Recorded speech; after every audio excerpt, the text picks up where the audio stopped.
Assalamualaikum warahmatullahi wabarakatuh. Balik lagi sama aku Susi Anggraini. Alhamdulillah ya kemarin setelah UAS 2 minggu lamanya dan akhirnya hari ini aku baru bikin podcast lagi. Yeay. Eh, Teman-teman, hari ini aku nggak sendiri. Aku lagi sama teman aku namanya Mita. Halo Mita, assalamualaikum. Kita itu ceritanya udah lama banget nggak ketemu. Pokoknya terakhir kali ketemu itu kalau nggak salah 2013 pas habis reunian SD ya. Dan sekarang udah 2020, udah 7 tahun dong. Iya, udah 7 tahun dan banyak banget perubahan yang aku lihat dari Mita. Udah makin dewasa deh dia kayaknya. Jadi hari ini kita mau ngobrolin sesuatu. Kayaknya ini bakal disebut dan kedengeran bucin-bucin gitu. Udah cinta. Udah kecinta. Kali ini bakal ngomongin soal hati. Jadi gini, kita mulai dari biasanya perempuan itu mudah buat naruh hati ke orang lain.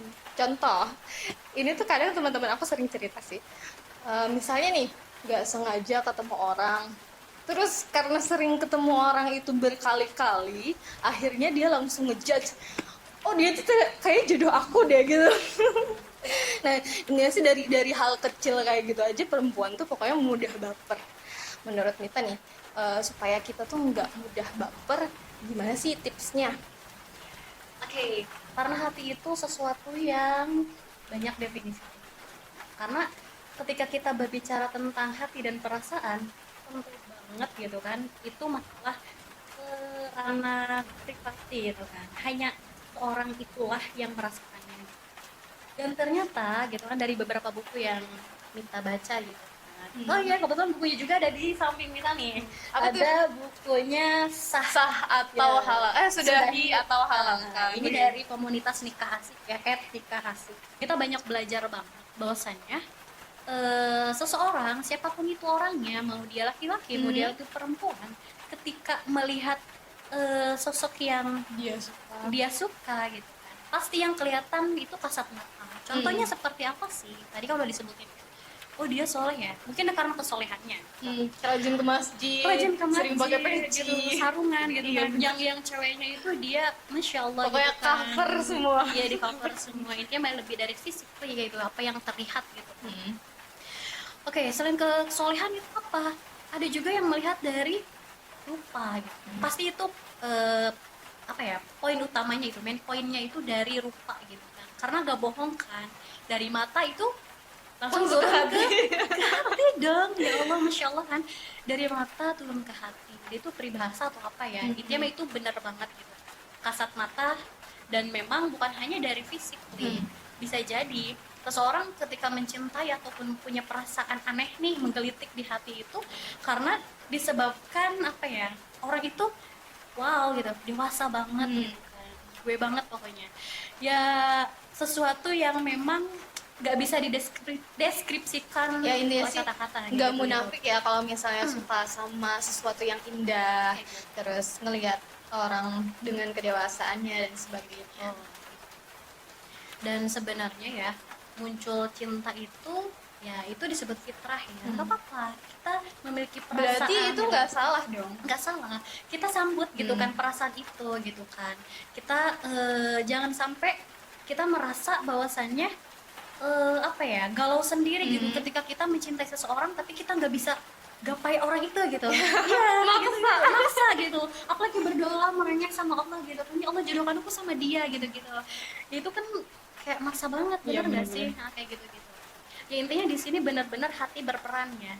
Kita sebagai perempuan ataupun ya laki-laki ya, aku nggak tahu ya dunia laki-laki itu seperti apa gitu kan. Mungkin yang dengerin podcast ini mungkin tahu, Lebih mungkin ya tahu, lebih tahu gitu kan. Bagaimana sih sosok laki-laki yang memang dia punya perasaan ke cewek itu bagaimana? Oke, balik lagi membahas tentang perempuan.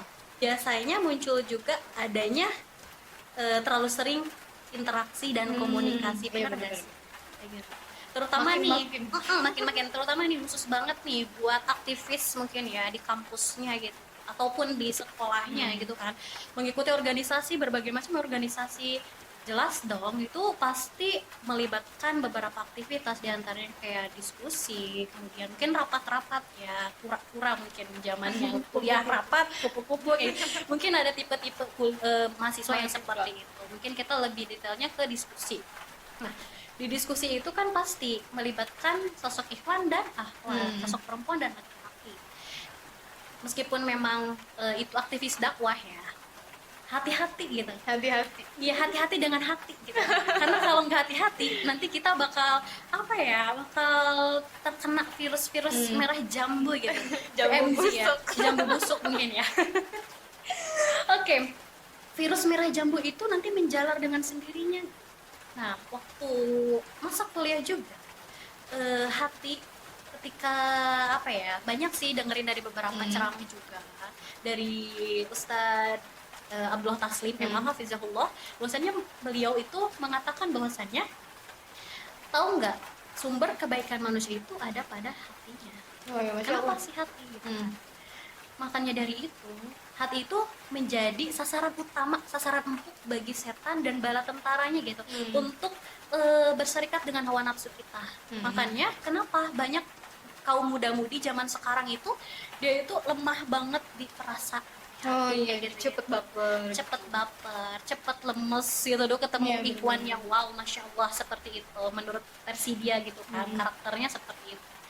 Dan di sini penting banget kita untuk mengendalikan hati. Kenapa gitu kan? Karena ya itu tadi, biar kita nggak baper itu satu gitu, please ketika memang berinteraksi dengan ini lawan jenis gitu kan, apalagi ya jelas-jelas bukan mahram gitu, bukan mahram kita gitu kan, harus ada batasannya gitu. Ya ketika memang bukan menuntut ya, ketika ada project apa ya, tugas kuliah atau yang lainnya gitu, benar-benar harus kita batasin banget gitu kan, dari memang nggak saling menatap gitu kan, nggak ada komunikasi yang memang menjurus ke arah bucin-bucin Iya, seperti itu gitu kan, karena memang masya Allah gitu, banyak banget gitu ya. Aku analisis sendiri ya ketika di kampus, ternyata memang virus merah jambu itu pasti bisa menjalar ke siapapun gitu Iya. kan. Ya, Cuman bedanya cara kita ngadepinnya aja. ngadepinnya aja kayak gitu. Bagaimana sih caranya gitu? Ya itu, pertama itu batasin diri kita gitu kan. Kita harus tahu gitu kan bagaimana adabnya gitu kan. Kan kita itu dikasih tahu gitu kan, harus beradab dulu sebelum berilmu seperti itu. Kita itu harus memiliki apa ya? Harus benar-benar menjaga kehormatan diri gitu sebagai wanita muslimah kayak gitu. Jadi memang untuk membentengi hati dari rasa berharap ya, nanti ketika memang muncul benih-benih cinta itu, otomatis dong nanti muncul rasa berharap. Iya benar. Bener banget gak sih? Berharap sama manusia. Berharap, tau nggak? Ketika kita berharap sama manusia itu, seperti kita apa namanya ya, berharap pada ranting-ranting yang rapuh.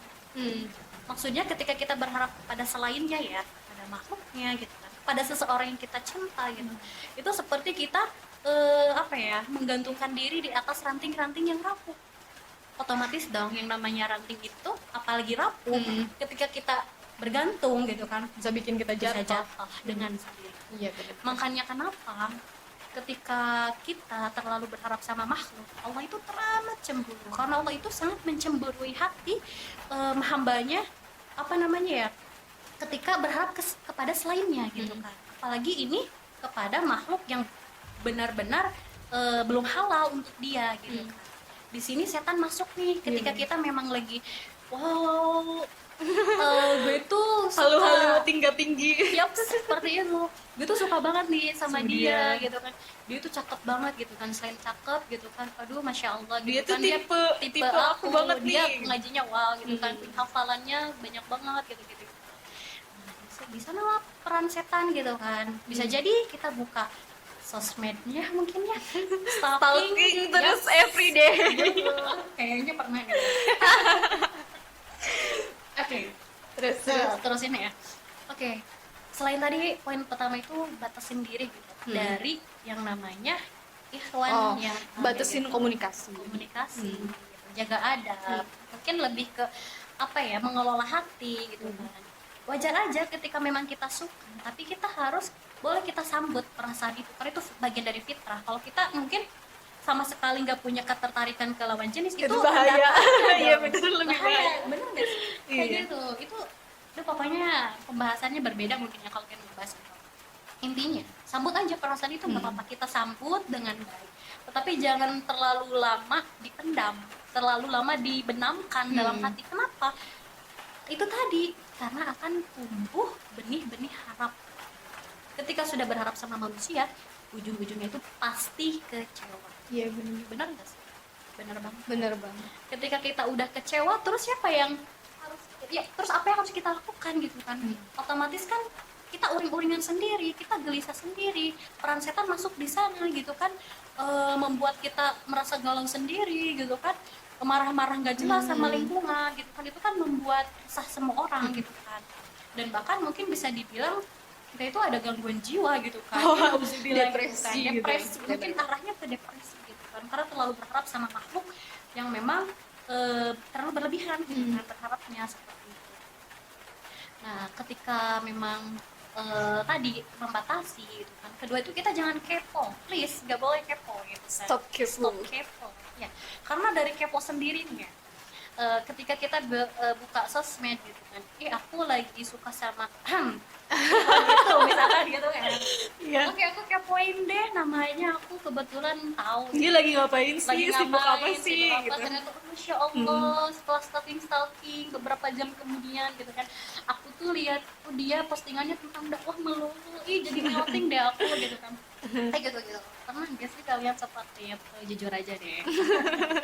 Oke. Yang dengerin senyum-senyum sendiri mungkin. Kayaknya sih kita juga sambil senyum-senyum ya, karena memang ngobrolnya secara langsung face to face ya pasti intinya gitu. Please jangan kepo gitu, karena dari kepo itu pasti tumbuh lagi benih-benih cinta. Ingat lagi yang udah lupa. Ingat lagi yang udah kita berusaha lupa gitu kan. Apalagi ini catatan banget ya, catatan untuk seorang muslimah yang sedang hijrah ataupun yang memang berproses hijrah gitu kan, mengenal Islam lebih baik. Nah di sini apa ya, benar-benar jadi tanggung jawab sendiri sih sebenarnya ketika udah komit, oke, aku pengen berubah menjadi wanita yang solihah gitu kan, bukan karena si dia ya, tapi karena dia, karena Allah kan. Bukan berarti kita itu kan memang sesuatunya itu tergantung dari niat gitu kan, apapun benar-benar. itu tergantung dari niat gitu. Ketika kita memang mencintai sosok ikhwan yang kita idolakan gitu kan, berharap sama manusia itu sebenarnya naluri ya, maksudnya itu naluri sendiri karena memang seringnya kita kepo, nggak bisa ngebatasin sendiri gitu-gitu ya. Harusnya kita itu benar-benar apa ya, minta aja sama Allah, berdoa gitu, berdoa sama Allah, ya Allah kalau memang dia jodohku dekatkan, kalau memang bukan jodohku jauhkan, dan gantikan dia dengan yang lebih baik. yang lebih baik. Kirain gini, kalau dia jodohku dekatkan, kalau dia bukan jodohku tolong periksa lagi gitu. Iya, emang Terlalu maksa ya. doa maksa. Doa maksa gitu ya. Ya intinya kita juga kan dalam berdoa juga harus punya adab lagi nih sama sang pencipta. Sang pencipta. Kita harus punya adab juga. Kita itu siapa tuh ya? Kita itu hanya hambanya gitu, yang lemah gitu, apalagi ini hati gitu kan. Bersarangnya kebaikan Dan keburukan ada gitu di kan, itu dari dalamnya. hati. Segumpal darah gitu kan, Segumpal darah tapi Iya, bisa ngontrol kontrol semuanya. semuanya gitu dari hati. Dan Makanya hati itu jangan asal naruh hati ke sembarang orang. sebelum halal itu. Iya, benar. Nah, teman-teman, obrolan Susi sama Mita masih lanjut nih. Kita ada sambung di part 2 ya. Assalamualaikum warahmatullahi wabarakatuh.